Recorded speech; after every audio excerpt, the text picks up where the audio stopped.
Bonjour et bienvenue dans ce nouveau cours d'algèbre linéaire et analyse vectorielle.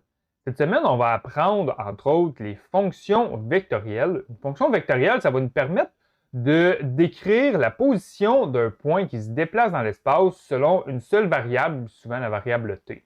Donc, les fonctions vectorielles, c'est une fonction qui va nous donner les coordonnées x, y et z d'un point ou d'un vecteur selon une seule variable d'entrée qui va souvent être la variable t. Ensuite, après avoir vu les fonctions vectorielles, on va apprendre à les dériver et à les intégrer. Les dérivées et l'intégrale des fonctions vectorielles vont nous servir entre autres à calculer les longueurs d'arc. Donc, si on veut savoir la distance qu'un objet parcourt dans l'espace, on va utiliser les dérivées et les intégrales des fonctions paramétriques. Donc, si on veut savoir, par exemple, le déplacement total d'un objet dans l'espace, on va utiliser les dérivées et les intégrales des fonctions vectorielles.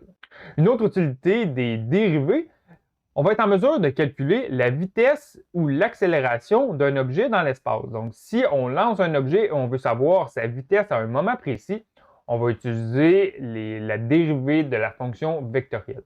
Et finalement, on va apprendre les surfaces paramétrées. Donc, c'est également une fonction vectorielle qui va nous permettre d'obtenir une surface en 3 dimensions. Donc, les fonctions vectorielles nous permettent d'obtenir les coordonnées d'un vecteur ou d'un point dans l'espace selon un temps précis. Les surfaces paramétrées vont nous permettre d'obtenir les propriétés d'une surface d'un plan en 3 dimensions. Donc, tout d'abord, voyons d'abord c'est quoi les fonctions vectorielles.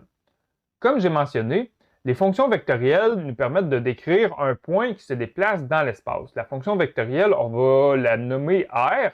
Et R, ce qu'on obtient, c'est un vecteur. Donc, c'est soit un déplacement ou c'est soit les coordonnées d'un point. Donc, on va l'écrire R avec le symbole de vecteur. Et la variable dépendante, souvent, ça va être la variable t. Cette fonction vectorielle-là possède 3 composantes si on travaille en 3 dimensions. Une composante en x, une composante en y et une composante en z. Donc, la fonction qui représente la composante en x, on va l'appeler par exemple f de t. La fonction qui représente la composante en y, on va la nommer g de t. Et la fonction qui représente la composante en z, on va l'appeler h de t.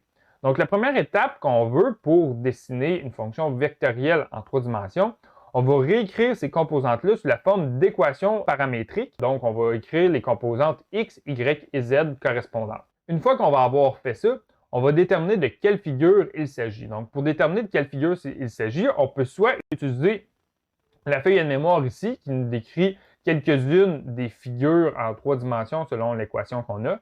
Ou sinon, on va utiliser notre calculatrice scientifique. Il y a une fonction qui nous permet de tracer des graphiques en 3 dimensions. On va apprendre à l'utiliser.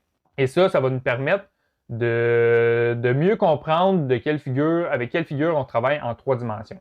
Une fois qu'on a appris à visualiser cette figure en 3 dimensions-là, on va la tracer sur notre feuille. Et finalement, notre point il va se déplacer sur cette figure en 3 dimensions-là. Donc, pour savoir le trajet de notre point en 3 dimensions sur cette figure-là, on va se trouver quelques points, 2, 3 ou 4 points, qu'on va trouver grâce à différentes valeurs de t. Donc, on va se fixer quelques-unes et on va se fixer quelques valeurs de t.